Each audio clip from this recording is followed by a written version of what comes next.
நேர்களே, காட்டுமன்னார் கோவிலில் போட்டியிடுவதாக இருந்த விடுதலை சிறுத்தை கட்சி தலைவர் திருமாவளவன் போட்டியிலிருந்து ஏன் விலகினார்? அதற்கு பல காரணங்கள் சொல்லப்பட்டாலும் திமுகவினுடைய அழுத்தம். இப்ப இந்த ஒரு தலைப்பு வச்சு நம்முடைய பார்வையை நாம் உங்களுக்கு தர காத்திருக்கிறோம். இது முழுக்க முழுக்க எனது பார்வை.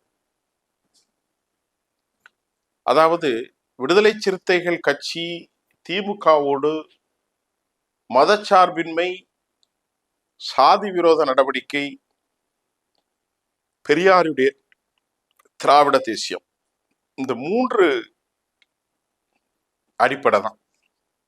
சாதி, மதம், திராவிட தேசியம், வேற ஒண்ணுமே கிடையாது. ஆனா கடந்த 5 ஆண்டுகளாக அவருடைய கொள்கையின் பால் திமுக வெற்றி பெற்றதா, நிறைய செஞ்சிருக்கிறாங்களா என்பது ஒரு கேள்விதான். குறிப்பாக வேங்கை வயல் போன்ற விவகாரங்களில் எல்லாம் எவ்வளவோ முயற்சி செய்தாலும் திமுக ஒரு பெரிய அளவுல நடவடிக்கை எடுக்கவில்லை என்கின்ற மனக்குறைகள் மறைபொருளாக விடுதலை சிறுத்தைகள் கட்சிக்குள்ள எல்லோருக்கும் இருக்கத்தான் செய்யும். ஆனா திமுகவை அவர் ஏன், என்ன லாபத்துக்காக இருக்கிறார் என்ற கேள்விக்கு அவரே பதிலளிக்கிறார். மதச்சார்பின்மை, சனாதனத்துக்கு எதிரே என்கின்ற ஒரு அடிப்படையிலும், அதை தாண்டி தேர்தல் அரசியல்ல வெற்றி என்பது தவிர்க்க முடியாது. அப்ப தேர்தல் அரசியல்ல தவிர்க்க முடியாத இந்த கோட்பாட்டின் அடிப்படையில் தான் பயணிக்க விரும்புவதாகவும், அந்த பயணத்தில் தனக்கு வரக்கூடிய லாப நஷ்டங்களை கணக்கிட்டுத்தான் எந்த ஒரு அரசியல் தலைவனும் பயணிக்க முடியும். அந்த அடிப்படையிலே தொல் திருமாவளவன் காட்டுமன்னார் கோயிலிலிருந்து, அதுல அவரு போட்டியிடுகிற தொகுதிகளை நாம இப்ப பார்த்தா நமக்கு தெரியும்.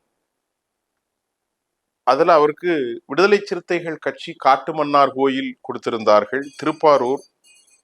திருப்போரூர், பெரியகுளம், அரக்கோணம், திண்டிவனம், பன்ருட்டி, கள்ளக்குறிச்சி, செய்யூர் ஆகிய தொகுதிகளில் அவருக்கு கொடுத்திருந்தாங்க. திண்டிவனத்துல தோழர் வன்னியரசு நிற்பதாக அறிவிக்கப்பட்டிருக்கிறது. திருமாவளவனுடைய சொந்த அக்காள் மகள் மாலத்தி அவர்கள் கள்ளக்குறிச்சியில நிற்கிறாங்க. திருமாவளவன் அவர்கள் அதாவது காட்டுமன்னார் கோயில் நிற்பதாக அறிவிப்பு. ஆனால் திடீரென்று ஏன் அவர் போட்டியிலிருந்து விலகி இளைய பெருமாளுடைய மகன் ஜோதிமணிக்கு கொடுத்தார் அப்படிங்கிறத பேசப்படுது. அதற்கு அவரே பதில் சொல்கிறார். நான் ஐயா இளைய பெருமாள் இந்த சமூகத்திற்கு செய்த நற்செய்திகளுக்கு ஏதாவது ஒன்று செய்ய வேண்டும் என நான் விரும்பினேன். அதற்காக அவரை நான் நிறுத்துவதற்காக ஏதாவது அந்த குடும்பத்திற்கு செய்யணும் அப்படிங்கிறது இது ஒரு நல்ல விஷயமாக இருந்தது. அதனால எனக்கு இருக்கக்கூடிய தொகுதியில நான் விட்டு கொடுத்திருக்கிறேன் என்று சொன்னார். இப்ப ஆரம்ப கட்டத்தில் திருமாவளவன் சொன்னதை இன்றைக்கு எதிர்கட்சிகள் கேள்வி எழுப்புகிறார்கள். ஸ்ட்ராட்டஜி மாற்றம், அதாவது என்ன சொல்வது, தந்திரோபாய நடவடிக்கையை தான் மூலோபாய கருத்துக்கள் அடிப்படையிலும் விடுதலை சிறுத்தைகள் சந்திக்கிற பல துரோகங்களுக்கும் பல சதிகளையும் சந்திப்பதற்கு நான் தமிழ்நாட்டில் இருக்கணும் அப்படின்னு அவர் சொன்னார். அதற்காக என்னுடைய ஸ்ட்ராட்டஜிக்கல் சேஞ்ச், முறைமைப்படுத்தப்பட்டிருக்கக்கூடிய பாலிசி சேஞ்ச், இதுதான் அவர் வெளிப்படையாக சொன்னார். ஒரு அரசியல்வாதி எல்லாவற்றையும் சொல்லிக் கொண்டிருக்க முடியாது. ஒருவேளை அவர் தமிழ்நாட்டு அரசியலுக்கு போட்டியிட போகிறார் என்ற ஒரு அறிவிப்பானையை வழங்கி அதன் மூலமாக உற்சாகத்தை ஏற்படுத்துவதற்கு கூட தலைவர் நம்மோடு நிற்கிறார், நம்மோடு பயணிக்கிறார் என்று அவர்கள் தொண்டர்களை மகிழ்விப்பதற்காகவும் அவர் அந்த அறிவிப்பை வெளியிட்டிருக்கலாம். ஆனால் அவருக்குள் புதைந்திருப்பது இதிலே வேற ஒருத்தரை நிறுத்த வேண்டும், நாம் எம்பியாக தொடரலாம் எஞ்சிய ஒரு 2.5 ஆண்டுகளுக்கும் அப்படின்னு ஒரு கருத்து இருக்கும். ஆனால் வலைத்தளங்களில் பரப்பப்பட்ட கருத்து திமுகவினுடைய அழுத்தத்திற்கு அவர் பணிந்தார். அது என்ன திமுக என்ன அழுத்தம் கொடுக்க முடியும்?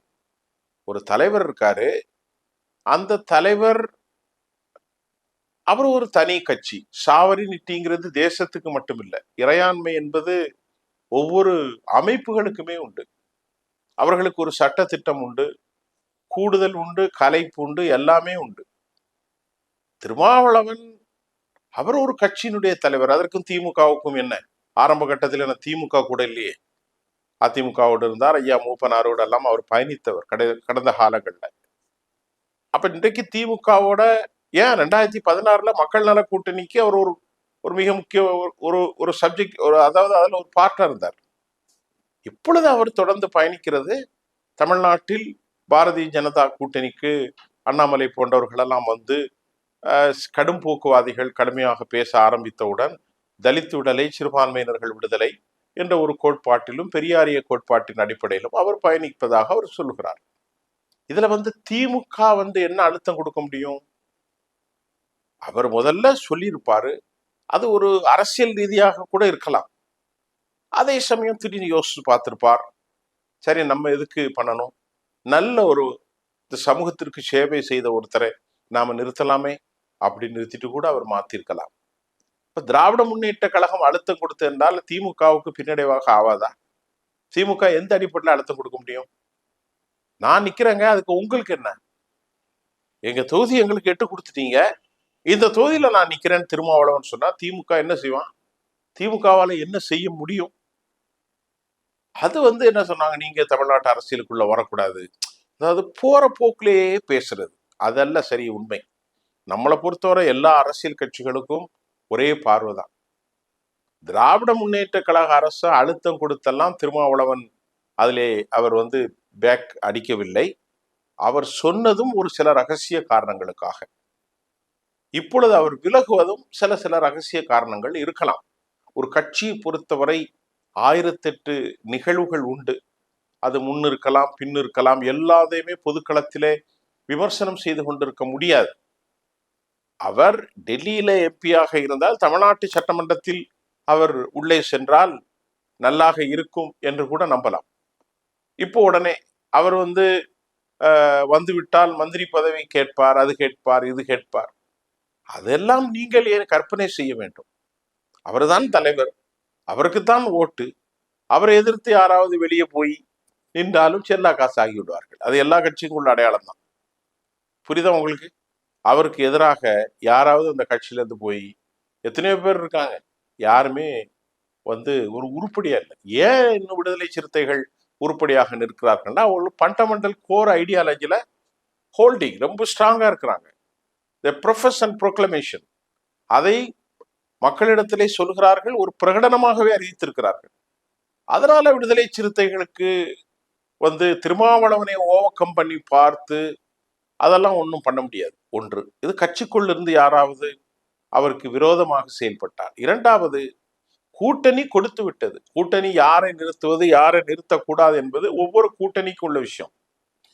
அவர் whether he may be continues ஒரு ரெப்ரசன்டேட்டிவா இருக்கலாம், இல்லைன்னா அவருக்கு பிடிக்கலப்பா நான் தமிழ்நாட்டு அரசியல வர்றேன்னா அது அவர் இஷ்டம். திமுக வந்து நீங்க தமிழ்நாட்டுக்கு எப்படி வர்றீங்க, ஏன் வர்றீங்க, ஏன் வரக்கூடாது, நீங்க வந்தாச்சுன்னா எங்களுக்கு போட்டியாவுமே, சட்டமன்றத்துல வந்து உதயநிதியை கேள்வி கேட்பீங்க அப்படின்னு சொல்லுவாங்களா? எந்த இடத்துல அழுத்தம் கொடுப்பாங்க? புரியல எனக்கு. அப்படி அழுத்தம் கொடுக்கறதுக்கு அப்ப சொன்னா அவர்களுடைய மதிப்பீடு போயிடாதா? ஒன்னு சொல்லலாம், இடம் கொடுக்கும்போது 5 கேட்கலாம், 8 கேட்கலாம்.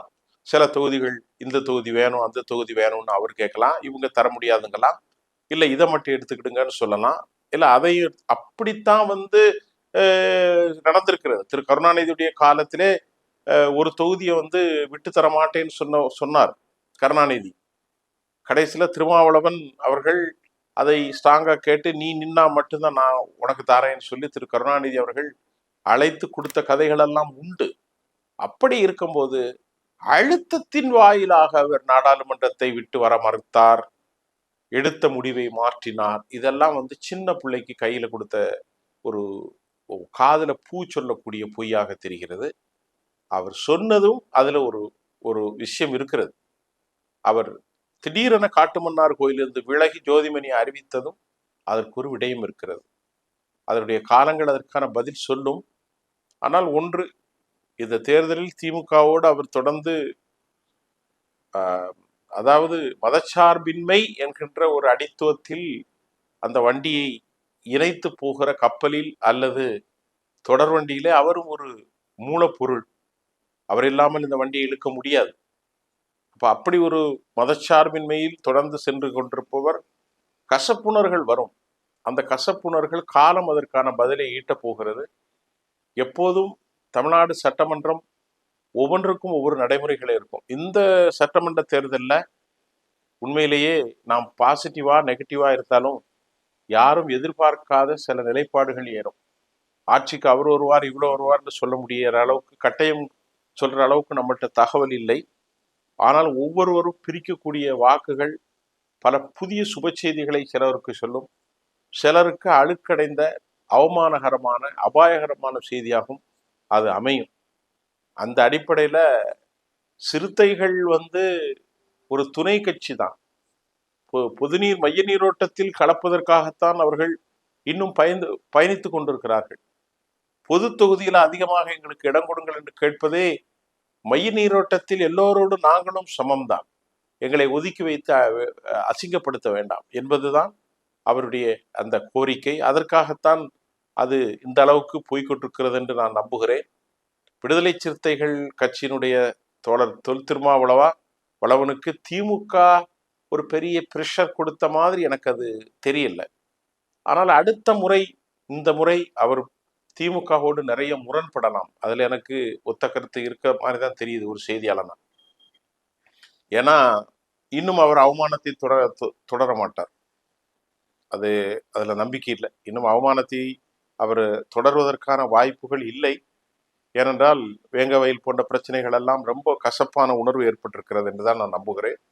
எலெக்ஷனுக்கு அப்புறம் அடுத்த நாடாளுமன்றத்திலெல்லாம் பல நிலைகள் மாறலாம். அதுவரை நாம் காத்திருப்போம். மீண்டும் நாளை புதிய செய்திகளோடு சந்திக்கின்றேன். நன்றி.